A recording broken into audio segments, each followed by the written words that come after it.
Yeah. Hi, everyone. Good evening. And as we are continuing our speaker series, today we are glad to invite Mr. Arpan Bhalirao, an alumnus of ISB and a mechanical engineer from IIT Madras. Currently, he holds the position of Chief Growth Officer at Aquaconnect, where he leads the product team, partnerships, and investor relationships.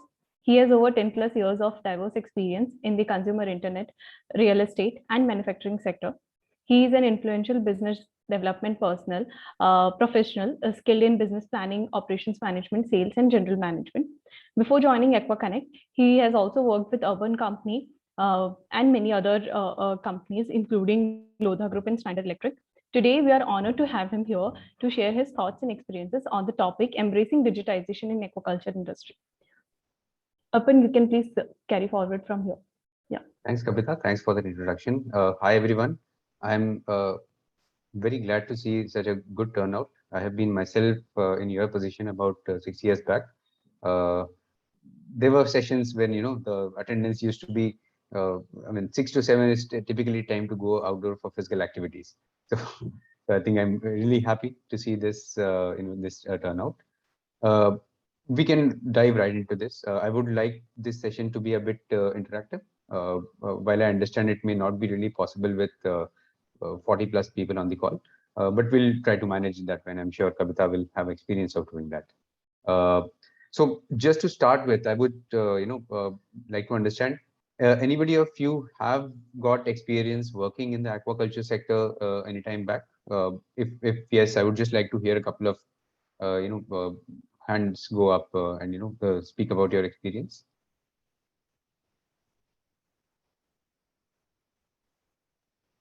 Uh, these guys can speak. I'm like it's not a webinar, right? Yeah. It's a normal one, It's right? not a webinar, yeah. So guys, if you have not, so it's not professional work experience. If you have any projects or any subjects in your undergraduation related to aquaculture industry, you can please raise your hands and let us know. And that's totally fine if you guys have not been exposed to this sector too much. Okay, we have Arith Aritra. Basu. Yeah, Yeah, Aritra. Aritra, can you? Yes, so it is something I had seen in the fishery sector, especially in the loan sector. Normally, they don't want to give loans because I have seen is a village because they cannot assess the underwater circumstances that are prevalent in the lake. So how do you do that? How do you assess the risks management and how do you decide to give the farmers to the loan? So that is Okay. because I've seen something like the bank once from the normal rural bank or something when they come, they cannot assess this. So how do you do that? Thank you. Thanks for that question. And yep, I'll cover this as part of a few other things that we discuss about. I do not have a PPT. I'll not bore you with that. I just have one slide, which I'll probably use as a clutch, to start the conversation, and then we can go into a more conversational kind of discussion. Uh, so to start with, I mean, Kavita has already given an introduction from myself, and I have been with AquaConnect for over an year. We are a 4-year-old startup, and I would say still, these are early days for us. Lot to achieve because this as a sector is, really not being explored by the agri-tech ecosystem. If you see today, I'm sure there'll be 200 plus, agri-tech startups. I mean, in the agriculture space, aquaculture is quite niche within that. Very few people in India are really, working in a very direct way towards it. Aquaculture as an industry, how big is it? I mean, just to give you an understanding, India is the largest exporter of frozen shrimp in the world. So that is something which, so 20% of entire agri exports in India is shrimp. That is one commodity. So that entirely comes from aquaculture. Not a lot of people may, really know about that. Apart from that, India is one of the biggest fish producers, but consumed domestically. Estimates are around 11.5 billion dollars industry and on an annual basis. Uh, oh, just the fisheries or the inland fisheries segment, and just to make sure that aquaculture is separate from the marine or the wild caught fisheries. So we are completely talking of farmed fish over here. I will restrict my talk to Indian aquaculture space. I'll not really go into the worldwide space because there are many differences. I mean, you talk of the salmon ecosystem, etc. It's way ahead in terms of technology and all this. So I'll stick to the Indian landscape and probably draw parallels from other Southeast Asian countries, etc. But that's it. So okay, the total it's about $20 billion industry, both the fisheries, fish and the shrimp put together. Great exports already we have done. There is a lot more scope which is there. Uh, it's been growing very well. If you look at the shrimp space, it's had a CAGR of about 25% for the last 10 years. There are some very good listed companies who have got, given great returns in last 7 to 8 years to the investors. Within the fish space, it's a very unorganized ecosystem. If you look at everything, I mean, just the point that to get fresh, good fish, it was not very convenient till a couple of years ago, till the likes of Licious and these guys have come across. I think that speaks volumes of how poorly the supply chain, logistics, everything is present in this sector. What I would like to kind of take you through is I'll probably give you a landscape in terms of the entire value chain, how digitization from our perspective can really help in different parts of value chain. So it's not just one thing, and it's not just the precision aquaculture that a lot of people discuss about. It's a lot of different places where digitization can bring a lot of value. So I'll quickly just share the one slide that I prepared for this. You guys can see the screen? Yeah, we can see the screen. Yeah. Cool. Thank you. So, I mean, I just drew a very broad kind of, description of the value chain, how it looks like. So on the left-hand side, you have the farmer, the input suppliers who are supplying the feed and the healthcare inputs for the farming purpose. BFSI I have put, so Aritra, I think we will touch upon that BFSI portion in a bit. Then once the farming is done, you have the commission agents. On the top, you have the export value chain. So typically there are processes involved who do the freezing of the shrimp, or some fish products are also going out. Then there are the bulk importers based in US, etc. Then they have the retailers and consumers. On the domestic front, directly you have B2B domestic aggregators, which mostly are informal agents, but there are some of the formal setups are also there, but not very big in scale. And then they essentially supply to retailers, Horeca, and it's a retail business. It comes to the consumer. Digitization can be taken up within any of the spheres of this particular value chain. Starting from the very first thing, like the farmer getting the inputs. I think a lot of the distribution channels between the input and the farmers are quite broken. When you look at a lot of these startups who are serving businesses like Udaan or NinjaCart, etc. So what they are trying to essentially do is create a good, robust supply chain, efficient supply chain to help the retailers. I mean, why can't we make something like that for farmers? What is required is somebody should have that kind of a farmer level data. Somebody should have the use cases or the cycles on how these inputs are being used by the farmers. So I think that is something which is a very big opportunity in terms of just coming and disrupting the initial value chain, that is the farm level input value chain. Within Agri, a lot of startups are doing this. DeHaat is doing this very well. AgroStar is doing this, likes of it. And yeah, Aqua has a very similar opportunity available. I'll touch upon BFSI at the last because I want to weave in the IoT and all those things as well on this. I'll probably first go only the traditional value chain. After the farmers are done farming, so we'll come to the farming specifically, how to improve, how to use digitization to improve the productivity, etc. I'll touch upon that a bit later. Farmer, once the harvest is done, then the real struggle starts. I mean, you leave aside any other, and even horticulture, your tomato and everything stays good for a week or so without refrigeration.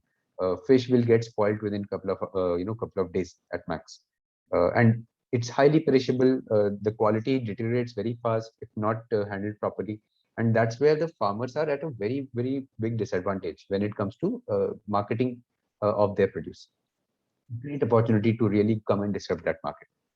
There are a few startups who are trying to do this. While they are not really going to the farmer level as such, most of the startups who are trying to disrupt the post-harvest value chain still work with commission agents. Commission agents are people who are again informal aggregators on a local level. They'll probably have a catchment area of a couple of villages, and they will then feed into some of the more bigger institutional buyers.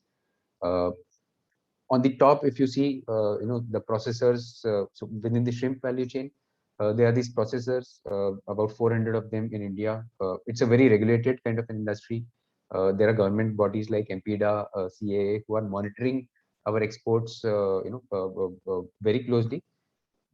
While having said that, still, there are structural challenges like the lack of, formal finance. I mean, there is no insurance product, for example, available within aquaculture sector. And while this is such a risky activity, it actually is very surprising that such a very simple thing is not available for the farmers to de-risk themselves.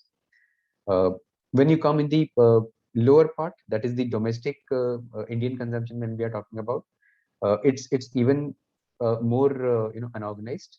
There are a lot of most of the fish consumption ends up happening within a few hundred kilometers of the source when it's produced. Uh, the value chain in terms of or the supply chain in terms of cold storage or some sort of a maintenance of the quality is probably maintained between demand centers like Delhi, and supply still happens from AP, Bihar, and all these places. So if you look at the entire country, first of all, for India, the consumption of seafood itself or fishes themselves is very low. That has a lot to do with availability, and that is something which, on the post-harvest side, on the market linkage side, is a great problem to solve. I think there's a lot of use case which has already been established with the consumer side startups which have come in. So if you look at Licious, Tendercuts, and all these people, they have essentially done B2B aggregators to consumer kind of role, I would say broadly. But even those guys, when they scale up, they will need solid supply chain behind them. And it's very difficult for them to really handle that supply chain along with the B2C component, because B2C itself has a lot of challenges.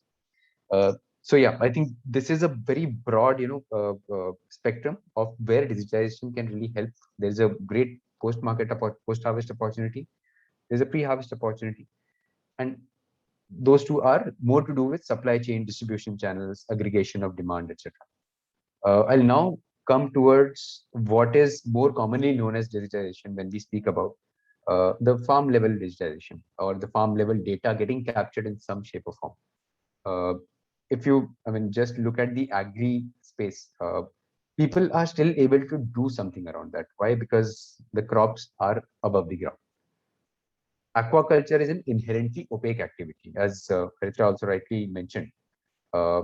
That because it is within, it's not visible. Even a layman can not really go to a pond and see whether there is a crop in operation or not. They will have to probably go and do some sort of a check tray or etc. to see whether what is the shape and size of the animal, health of the animal, etc. And that's why banks, Indian banking is as such is not so. If you look at a PSU branch manager in a rural setting, uh, he will be much more comfortable giving a loan to a local businessman or a trader than a farmer, and that to an aqua farmer. What will he really understand of that farm scenario? And that's a big challenge. Even if you do all the documentation and everything, finally that branch manager, all those guys usually have to take a call on themselves while not really having the tools to be able to do that.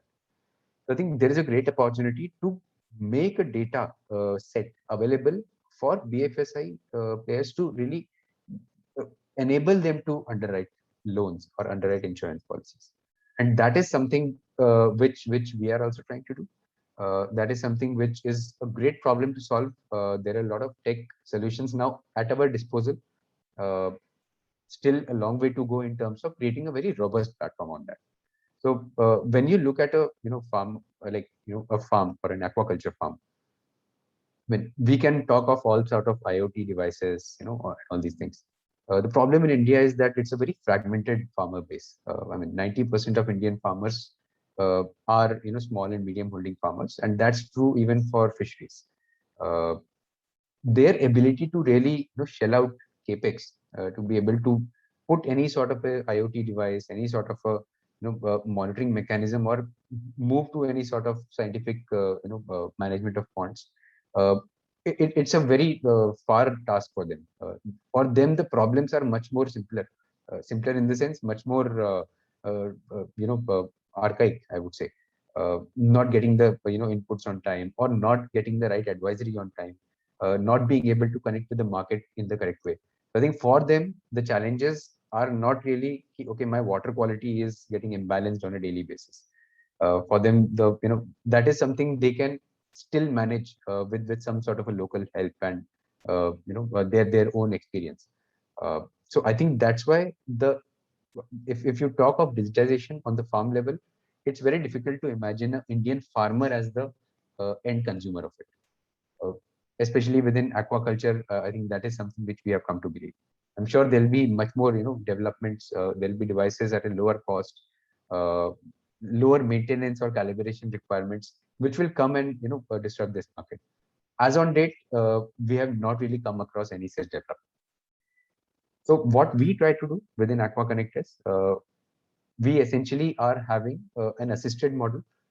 Assisted model, when I talk about it, it's not a completely hands-free, or it's not a completely tech-based, in the sense that it's not a model which does not require my person to be on the farm.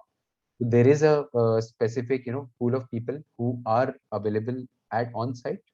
They essentially help farmers with some sort of an advisory in person. At the same time, they also help gather data for us. So first, one of the few things that we do is we are creating a database of all the ponds in India. Uh, Essentially, what that helps us do is create a very strong data set for the banks to look at. I mean, it's important when I am taking a farmer's application, that same set of ponds, I know the documentation is there, I know the GIS coordinates, everything is belonging to this farmer only. So I think that sort of a data layer is something which has not been talked about, has not been explored, which we are trying to make. Uh, Starting with that, and then in terms of monitoring, we are trying to do some sort of a research around GIS, that is a global, the satellite data that we receive from some of the open source information that we have. There are data points which we are able to receive and generate a lot of information which will help manage risk for these BFSI institutions. So essentially, it's when we talk of the digitization at the farmer level in aquaculture at this day and age, or at this point in time in India, it's more to do with the ability to capture information in a meaningful way, and to make it presentable to underwriters within the banking framework or the insurance framework. Uh, as we go ahead, there is a lot of activity happening in this area. We have tie-ups with a few international startups as well, which are developing some low-cost solutions in terms of getting data in getting more real-time data, which is more accurate, not requiring much of calibration, and low cost. So I think that is something which will also come in this industry as we progress. Uh, and AquaConnect as a platform is essentially, so what we have essentially done is we are a full stack kind of a platform, work from the input suppliers to the farmers. We have an advisory platform for aquaculture farmers. We in fact are serving farmers across the country. One thing is that while agri farmers, you can go in a village and find 20 of them or even more. Aquaculture farmers are quite distributed for that matter, and reaching out to them requires a totally different approach. So it's a digital heavy approach, but at the same time, at least in few pockets, we have now started creating presence, so that we have a more on ground advisory. There are a lot of things which still require some sort of a assisted model when it comes to serving the aquaculture farmers. And we have also started to create some sort of a market linkage solutions for the farmer. And all this backed by BFSI, backed by finance, backed by fintech. So essentially, in India, I mean, I would daily get a call from someone like some insurance company or some loan company that there is a pre-approved loan available for me. I do not think any farmer receives that call, and that is something which is very sad, that just a few percentage of the Indian population is really uh, credit worthy in that terms, and it's not like that farmers can't uh, can't be trusted, but it's just that the frameworks or the models are not available. So to answer Arita's question, I think yes, data will play a huge role in that. There is a sort of digitization which is already coming in. It's now how we work with the banking agencies, with the NBFCs, with other forms of capital that are available in the market, and try to get it to the farmer so that the cost of capital reduces for them.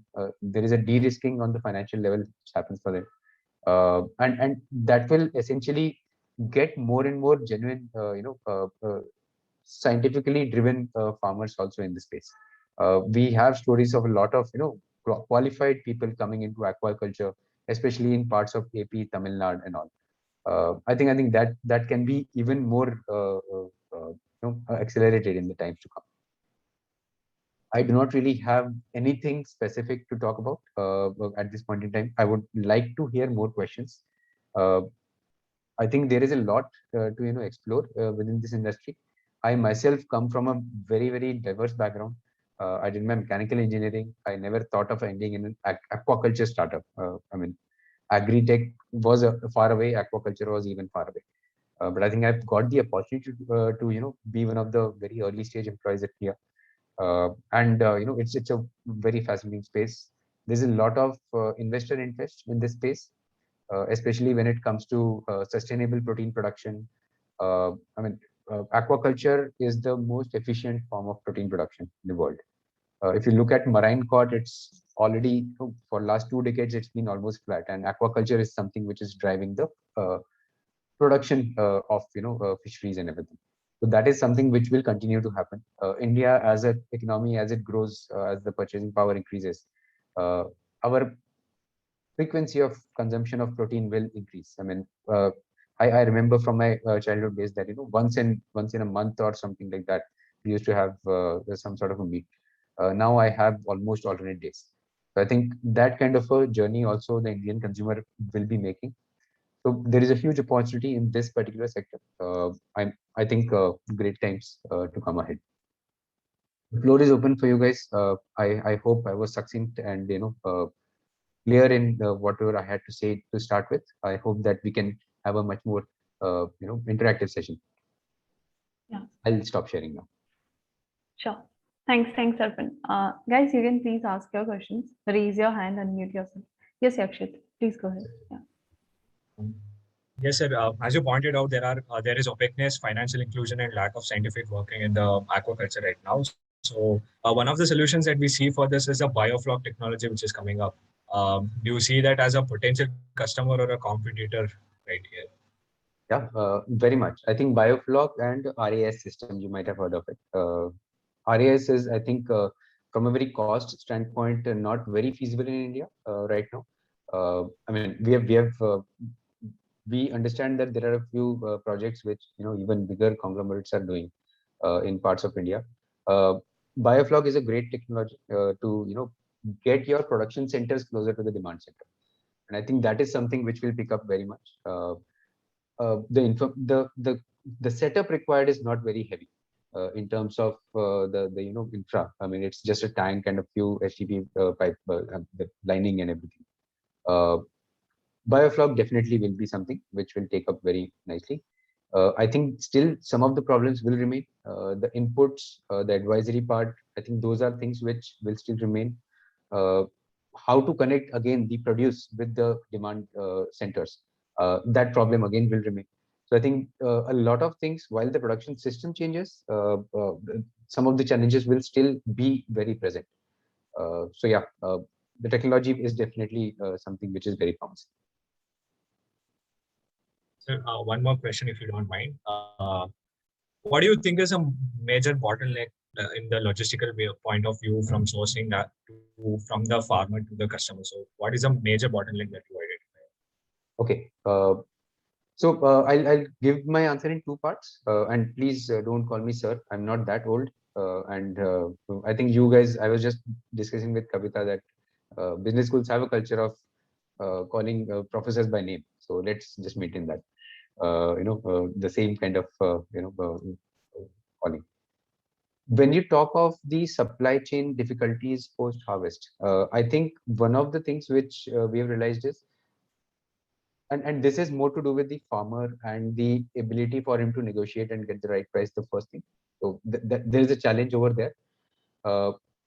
As soon as you have a bulk, okay, if the movement of goods is happening in bulk from point A to point B, that is something, then you can actually put in some sort of a meaningful apparatus to preserve the fish, right?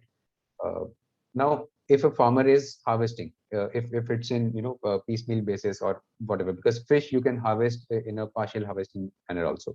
Shrimps typically you do complete harvest unless it is some sort of a disease issue or something. So one of the things is supply demand matching is very crucial when it comes to supply chain. Indian consumer still is not very much in favor of going for frozen food, and hence it kind of puts a bottleneck in terms of the storability or making it more long term or increasing the shelf life of the produce.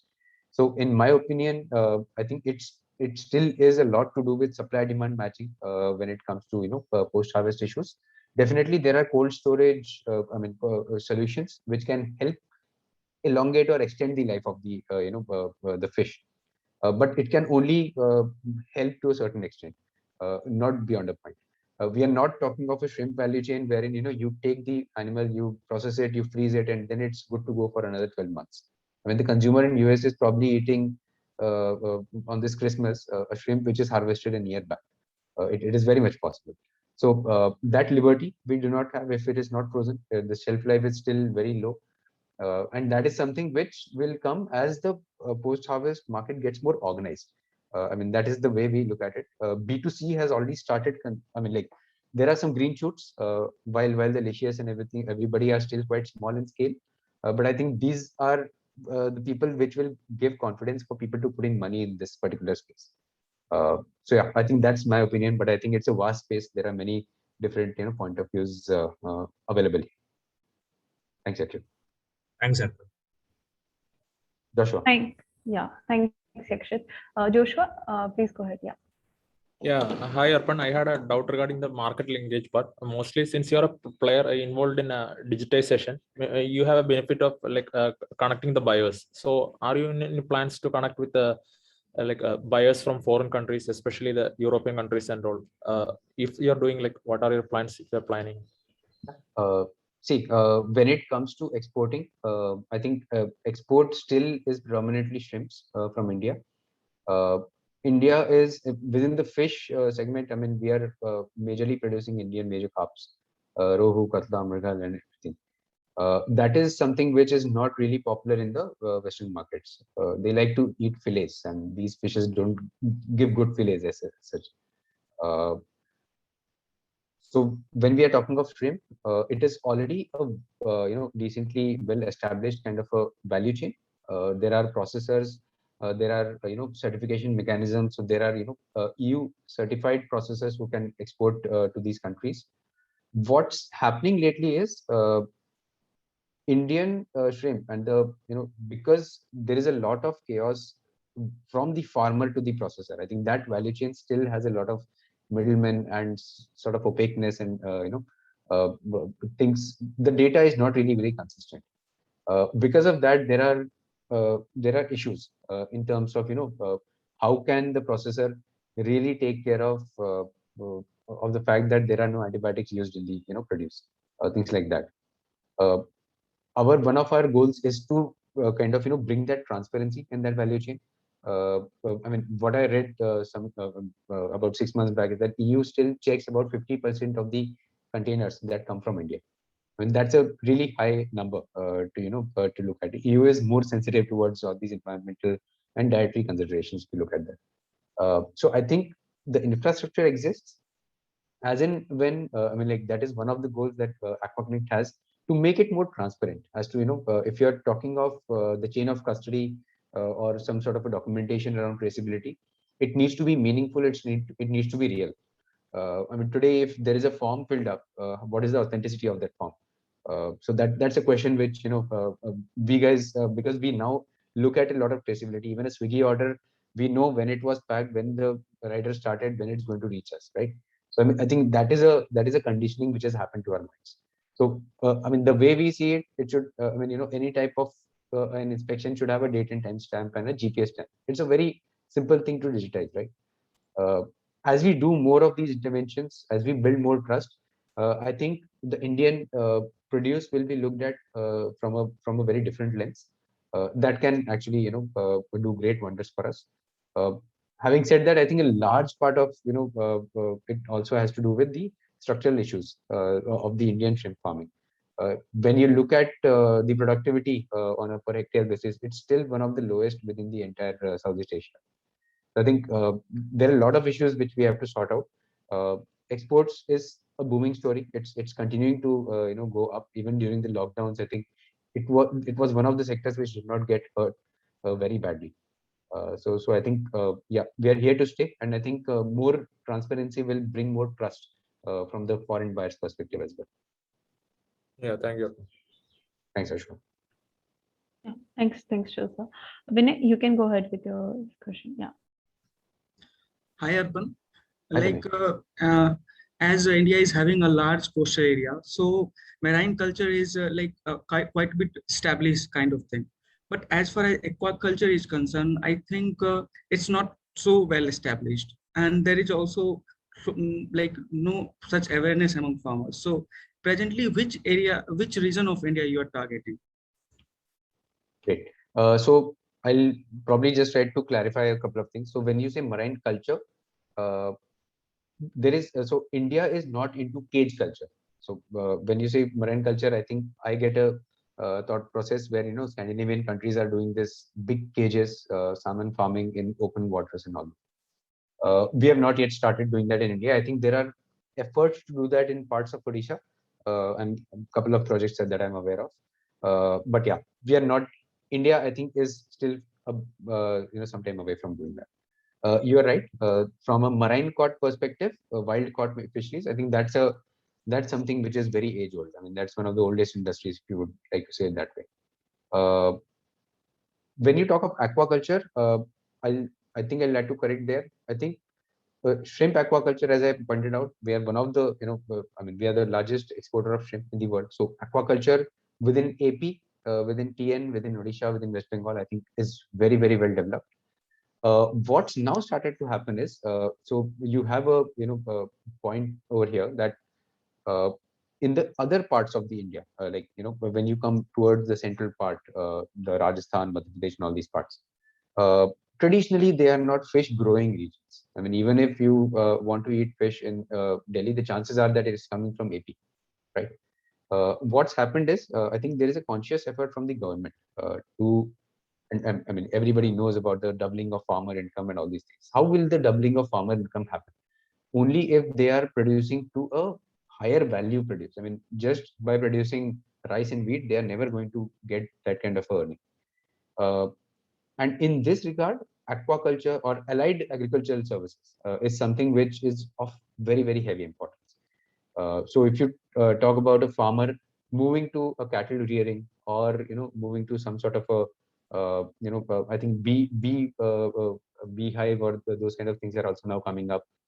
People have moved to horticulture more and more, and aquaculture is one of those allied services which is going to push the entire aquaculture landscape to a different level. The production centers will now start coming up in the interiors of the country as well. So we get these calls by farmers. I mean, I won't call them the farmers in the very traditional sense. There are people who have moved from their corporate jobs and now started doing farming. So places like Bhopal, Vidisha, and all these places, 100 farmers now blocks they have started doing Pangasius farming, or IMC farming and all. Now this is something which will create a very different picture of the Indian landscape, Indian aquaculture landscape. Aquaculture, while in the traditional sense was happening in places like Bihar, UP and all, now farmers are also moving to more commercial sort of an aquaculture. So Earlier they would have used some rice cakes, some mahua cake, something to feed their fishes. That is essentially a zero cost kind of thing. But then the fish grows to 1 kg in 8 months. Now, if they want to really take benefit of the opportunity of a market being existing, they would want a faster growth. Now they are moving to more commercial feed with higher protein content, better sort of a healthcare. If fish lice, this that. So there is a lot of market opening up there. So I think while aquaculture is quite large in India, there is a lot of scope of increasing productivity and sort of these things, which will push us a notch higher. And as we discussed earlier, as soon as the production centers move closer to demand centers, it is going to create that much more availability, and I think affordability will also increase because transportation costs are coming down, your wastage is coming down, everything, and it kind of a virtuous cycle gets created on top of that. I'm not sure whether I answered your question properly. I may have digressed a bit, but you may point out if you want to know anything specific. Right. Mainly, I was asking like which parts of country you're like mainly targeting. So our current presence is majorly in AP. AP produces almost 60% of India's shrimp, 65%, and 30% of India's fish, in the sense the aquaculture produce. So it naturally becomes one of the centers of our activity.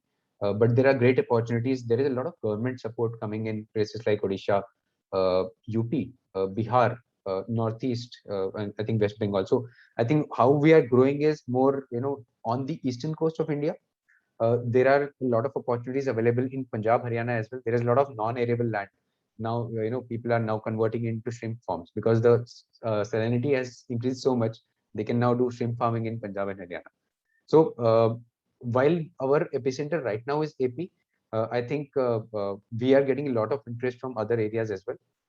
It probably will start from the eastern front and then I think move towards the central parts of India. I hope that kind of answers your question. Thank you. Thanks, Vinay. So Dipta, you can go ahead. Good evening, Arpan. Hi, Sudipta. Hi. My direct question is about why not this sea fish? Because I think this sea fish industry is quite unorganized since long. And as far as export is concerned, so I think the main demand is of sea fish, right? So what are the obstacles in this sea fish? So, okay. I'm not sure whether I can show a graphic. I'll try to pull it out as we speak. Fish consumption in the world has been growing at I think around 3.5% CAGR since 1960s. I'm not sure if I have the correct number. Since 1990, if you see, the marine cod has stagnated. Okay, and aquaculture is something which is driving the growth. The reason being, and I'm sure most of you would have watched the Netflix that Seaspiracy documentary. We have consumed a lot of resources already from the seas. That is one of the primary macro level issue. There are a lot of challenges from an ecological perspective. Overfishing is something which causes a lot of ecological issues within the ocean's ecosystem. So there is a conscious effort to move away from that. While this is a more academic view of things, if you look at the very the supply chain issues, if you look at it, you do not have predictability. I mean, any sort of a consumer supply chain or whatever you say, that has to work on some sort of a predictability of produce catch. Now, if 100 years ago, probably the fish were in abundance. The fishermen moved a few kilometers ahead in the sea. They could still catch fish and everything. There was still some sort of a predictability, I believe. Right now, if you look at, the fishermen coming every day, you do not really know what is going on. So, what is the sort of backward commitment any sort of a supplier can give to an exporter?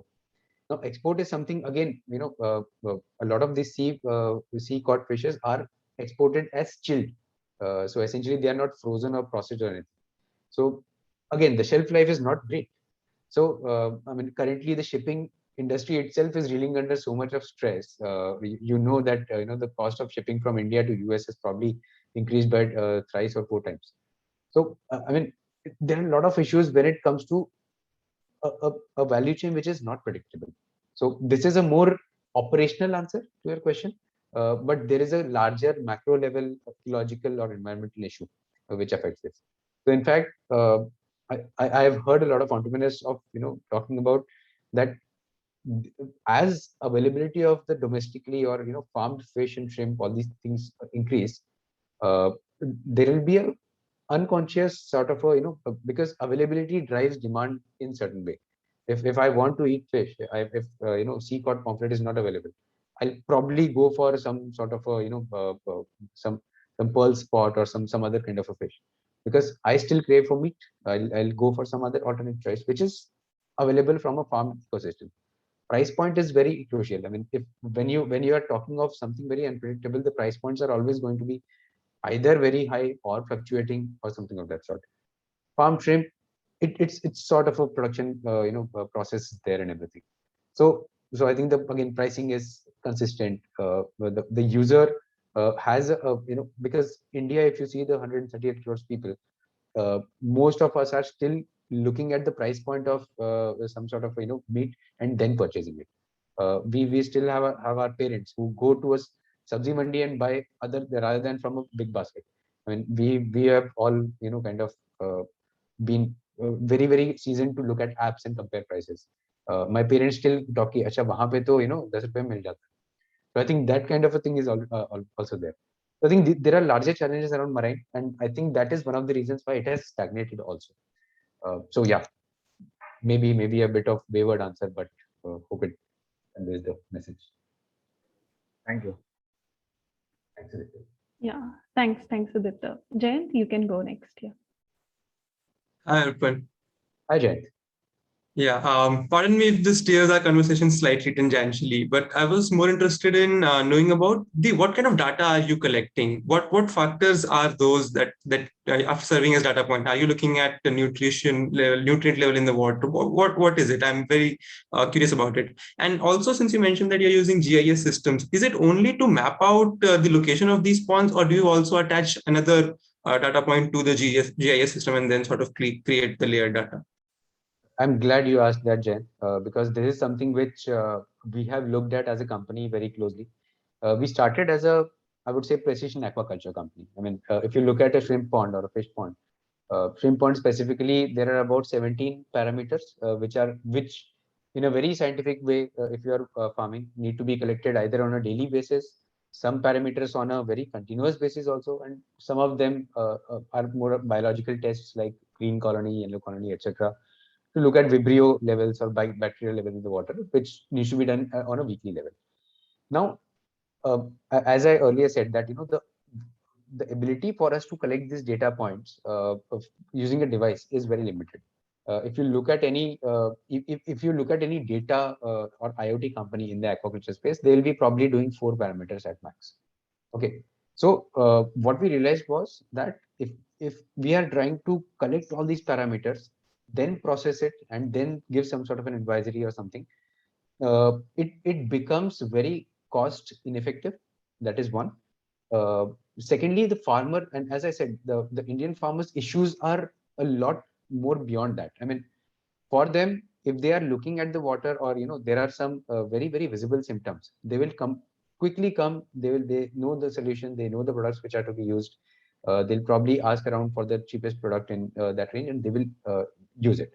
Maybe their productivity may not be very high, but a good farmer who is doing most of the things right will still have in the top 70 percentile. Okay, so that is where we realized that it may not be right for us to go to that level of depth of capturing each of those parameters on a daily basis, right? So I think that is a key understanding which needs to happen. As we get more cost-effective IoT solutions, what you are saying, I think that has great value because you're monitoring. If let's say a bank has really underwritten an asset, right, and they are able to get on a daily basis some sort of a data which is very accurate, I think that's great for the banking risk management perspective.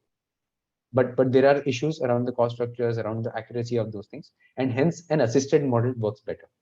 So what our people do on a farmer level is they essentially look at symptomatic issues, growth issues. So if you are tracking the growth and the growth is happening properly as per as per a proper chart that we have, then the chances are that everything is going fine, right? If the health of the shrimp on a weekly basis you check and it's coming out fine, chances are that you do not really need to worry about too much. If there are some issues, just like you do a doctor consultation that I am feeling a pain over here, and then they kind of prescribe you, okay, go and get these tests done. I will write some prescription for you and take this medicine. The shrimp industry works very similar to that. When you talk about fish, fishes are more sturdy. They have a better immune system than shrimps. Hence, the requirement of healthcare products and all these things or the monitoring is not that heavy. Plus, the value of the fish itself does not justify a lot of technological use. When it's end of the day, 100, 120 rupees a kg, right? You can't really have too much of technology going in and inflate the cost of production. So I think for fish, then what happens is that you do not, in the first place, need a lot of technology to monitor them. What you need is the right access to the right products. I mean, if there are Argolis or those lysis or something which comes on the scales of the shrimp, so of the fish, the farmers should not use a local pesticide to kill them. I mean, that is the advisory, that is the availability of the product or the accessibility to the right product. That kind of thing, if we are solving, I think we have done the job right. So I think that's the first part. I think I forgot your second part of the question. Yeah, it was just around if you're doing any integration with the GIS system, any data or factors. So I think that's an evolving story. GIS there are many parameters which are available from satellites. There are data points like NDWI, chlorophyll levels, etc. We are right now running a lot of data sets which we have collected on ground. So that test data versus the satellite thing, that kind of has to give us the right model. There are very good indications of us being able to reach a point where we should be able to predict the day of culture, or if the harvest is due, or some other things like that. There are great applications when it comes to coastal areas like flooding, etc. So those data points are useful for insurance companies. So I think GIS is something which can be leveraged very, very properly. And that's an evolving story. I think we are not yet there, but it's a path which is very promising. Thank you. Thanks, Jayant. Thanks, Jayant. Kirti, please, you can ask your question. Yeah. Hi, Arpan. I'm audible. Yeah, you're audible. Please go ahead. So I wanted to ask you that I think KCC was extended to the farmers, fish farmers, basically, 1 or 2 years back. So has it brought any significant change in their source of income and livelihood? And another question that I have is, how is the regulatory environment to enter and establish in this aquaculture business? Great questions, and great that you know that KCC was extended to. I mean, it's a very nuanced information within the this space as well. KCC extension of KCC to fish farmers has not really brought results on the ground. One of the reasons, as I earlier mentioned, is still KCC is done by PSUs, right? PSUs work in they do not work in a centralized kind of fashion. The decision making or the final underwriting responsibility is with the branch manager. For them to go ahead and underwrite loans of collateral free loans of about 3 lakhs for a fish farmer, you don't even know what's underwater. So I think they do not have the tools to be properly deployed to this kind of a framework. And that's one of the reasons why it has, I think, not taken off. We are working. I mean, like there are a lot of consultations happen between us, various banking partners of ours, where we are trying to refine the process. In terms of shrimp underwriting and shrimp culture, I think we have reached a stage where there are promising, headways we have made. On the fish side, I think a few of the big PSUs in India are working very closely with a bunch of startups to be able to enable better underwriting for these. So essentially, what's happened is that you have taken a product which works well for an agri setup, and you have tried to copy that framework to an aquaculture where the problems and the visibility, everything is very different. So I think that framework or the risk management framework have not yet been defined completely. I'm quite hopeful that in the next couple of years, and because the government's push also towards the digitization and the use of technology to drive a lot of these programs is very much there. And banks are flush with funds. PMMSY has given them 20,000 crore rupees. So there is somebody ready to give the money, somebody ready to receive the money. The bridge has to be made, and we hope that we can play a part over there. I hope I Yeah. answered your question. Yeah. Thank you, Kirti. Samarpan, you can ask your question. Yeah. Hi, Arpan. So basically, my question was around that how do you see that the potential of aquaculture being integrated to the regular farming practices? Like, for example, in the paddy cultivation, there has been a lot of scope which has been seen, but the implementation is still a long way. And in my second question was around that in general, for not just restricting to aquaculture, there has been a lot of gap between our actual R&D, which is being conducted in different institutions, and that being implemented in the ground. So how do you feel that AquaConnect can maybe act as a bridge and help the dissemination of the technology? Great question. The first question is more, I think what you are referring to is polyculture. Polyculture, not in the sense that, within the same water medium, you have different species. So I think Rohu, Katla can go together and solve that. What you're talking of is agri, water and, fish within that. I think there are very good videos on WhatsApp which are circulated where, fish can eat the pest, and there is a nice ecological thing which is shown. I do not know much about that particular science on, what are the challenges for it to scale up. My sense is that it's much the scale is not something which which will allow it to get commercialized. So it may be that these fishes are then used for local consumption. So that's my sense. But again, I think I'm not very much informed on that particular subject. There are polyculture, setups which people have in the fish segment, especially. Again, one of the problems is that then it becomes a challenge for you to harvest the right fish and all these things. So as soon as there is a commercialization which is happening, people want to tend to go towards monocultures, and this is evident in agriculture as well, right? I mean, how many fields you see that in the same field you have two different crops, because there are cycles which do not really match and all those things. So I think it's a good concept, but I think from a commercial scalability perspective, it might have challenges. So that is one. Can you come with your second question, please? Yes, sure. So my second question was around that there is a significant gap between the actual R&D which is being conducted in research institution and that being implemented on the ground. So how you could maybe act as a bridge between these two? Yeah, great question. One of the things which I would like to bring to notice, like ICAR, SIBA, ICAR, other institutions, they have a good support system for startups now. Like there is a lot of accessibility that we have with them. The people over there are quite open to give suggestions, help us meet with the right people and all those things. So I think and traditionally this is some sort of issue which is there, that a government research institute commercializing a particular thing and bringing it to the market. So the commercialization and bringing to the market is always something which entrepreneurs will do. Researchers are not trained to do that, or very few of them really come out of their space and explore this opportunity. I think the startup ecosystem is changing that. The institutions themselves are very open to this. That is our experience. We get a lot of support from them. Like at least like I have had privilege to meet the institute directors, etc. a couple of times, and I think that is something which is always there. It will start happening more and more as more and more entrepreneurs from the background.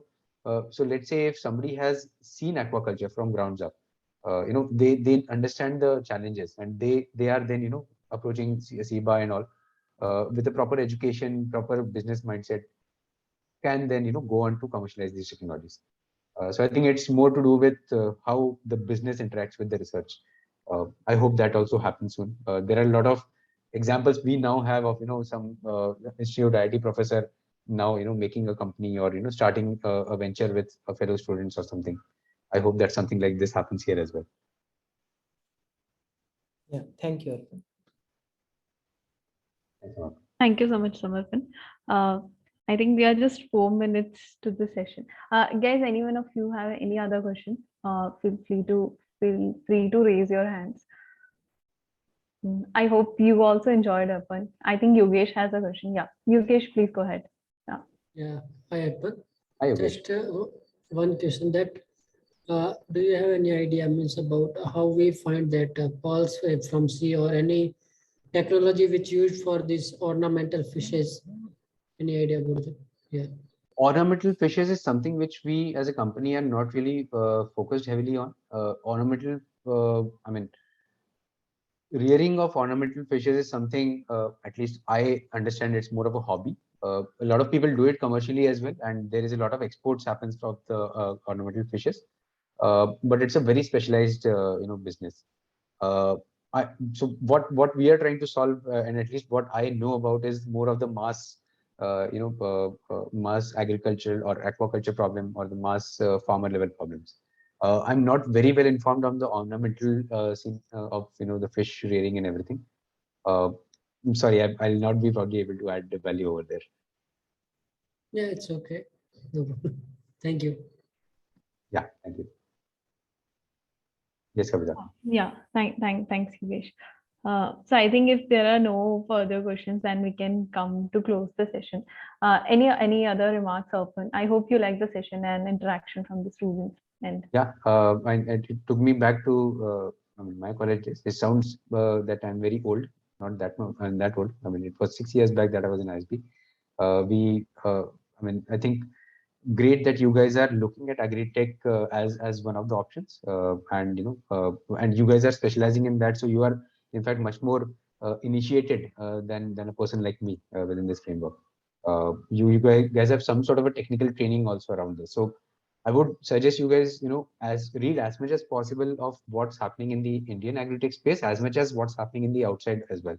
There are some very beautiful concepts which are happening in the US. The farmer, that FBN or something, which is taking up companies like Procure to Pay, Produce Pay, Produce Pay. There are some very fascinating concepts which are coming all around the world. This is a very sustainable industry in the sense that we'll always be there to eat. Humans are not going away anywhere, and I think there is a lot of opportunity within India. Your market size is very big. I mean, large chunk of India still works in the agricultural sector. And we are a growing population. So I think we have a good amount of journey to do in terms of the quality of nutrition that we need to ensure for ourselves. So all the best to everyone. And I think you guys are going ahead with your internships and all these things. So all the best. We hope that AquaConnect can also open some sort of an opportunity. If that happens, I'll be glad to meet some of you people in person if the virus situation allows us to do that. yes, sure, Arpan. We would also be glad to host AquaConnect from our end. And overall, it was a great session from my side also. Thank you everyone for being part of the session, and thank you so much, Arpan, for your time and input. Yeah. Thank you. Thanks a lot. Bye, guys. Have a nice day.